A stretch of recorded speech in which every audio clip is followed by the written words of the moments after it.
Hello बच्चों, let's read the question. So the question over here says, in third step of glycolysis, apart from ATP, phosphofructokinase, another enzyme may also be used. This enzyme is also known as B of EMP pathway. So basically हमें यहाँ पर glycolysis जो cycle है उसके बारे में discuss करना है और उसमें जो स्टेप थर्ड में एंजाइम यूज होता है उसको हमें आइडेंटिफाई करना है और उसको यहाँ पे लेबल किया है एज ए और उसी एंजाइम को क्या कहते हैं ईएमपी पाथवे में ये भी हमें बताना है. नाउ लेट्स सी आवर की कंसेप्ट. सो आवर की कंसेप्ट इज ग्लाइकोलाइसिस. ग्लाइकोलाइसिस में जो थर्ड स्टेप होती है हमें वो डिस्कस करना है. तो अगर हम ग्लाइकोलाइसिस की बात करते हैं तो it is a 10 step enzymatic reaction और इसी को ईएमपी पाथवे भी कहते हैं बिकॉज इसको 3 साइंटिस्ट एम्बेडन, मेयरऑफ और पैरानस ने डिस्कवर किया था. डेट्स वाई इसको ईएमपी पाथवे भी कहते हैं. अब इसमें जो 10 स्टेप होती है, फर्स्ट स्टेप में जो है ग्लूकोज 6 फॉस्फेट में कन्वर्ट होता है. लाइक ग्लूकोज जो है वो कन्वर्ट होता है ग्लूकोज 6 फॉस्फेट में. अब सेकेंड स्टेप में होता है ग्लूकोज 6 फॉस्फेट कन्वर्ट.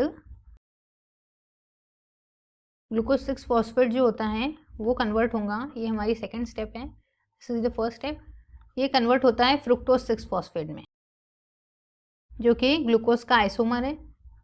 ये सेकेंड स्टेप हुआ हमारा. अब आफ्टर द थर्ड स्टेप में क्या होता है कि जो फ्रुक्टोज 6 फॉस्फेट फॉर्म हुआ है सेकेंड स्टेप में,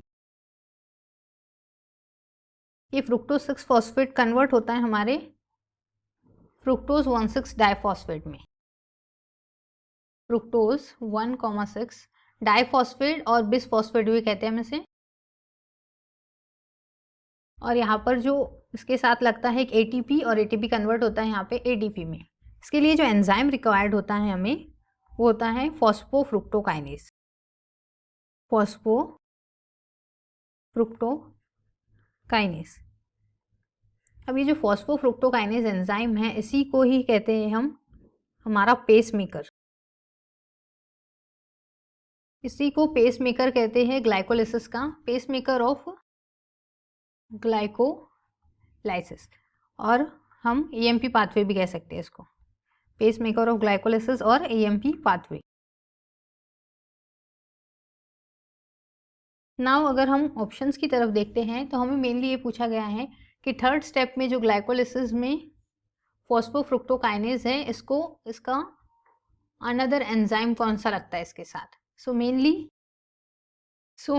हमें जो एंजाइम रिक्वायर्ड होता है यहाँ पर वो होता है हमारा पीपीआई डिपेंडेंट फॉस्फोफ्रुक्टोकाइनेज. और फॉस्फोफ्रुक्टोकाइनेज को ही हम क्या कहते हैं, pacemaker. So according to this हमारा ऑप्शन ए क्या है, करेक्ट है. इस रिएक्शन में हमें क्या लगेगा, यहाँ पे हमें एटीपी की रिक्वायरमेंट होती है और एटीपी यहाँ इस साइड अगर रिएक्शन कंप्लीट होने के बाद एडीपी में कन्वर्ट हो जाता है. सो फॉर दैट हमें नीड होती है हमारे दो एंजाइम की, which is the PPI dependent phosphofructokinase और जिसको क्या कहते हैं, पेसमेकर भी कहते हैं, ईएमपी पाथवे का और ग्लाइकोलाइसिस का. सो अकॉर्डिंग टू दिस हमारा ऑप्शन ए क्या है, करेक्ट है. दैट थर्ड स्टेप में हमें जो एंजाइम लगता है ग्लाइकोलाइसिस में वो लगता है हमारा फॉस्फोफ्रुक्टोकाइनेज और फॉस्फोफ्रुक्टोकाइनेज को ही क्या कहते हैं हम, पेसमेकर.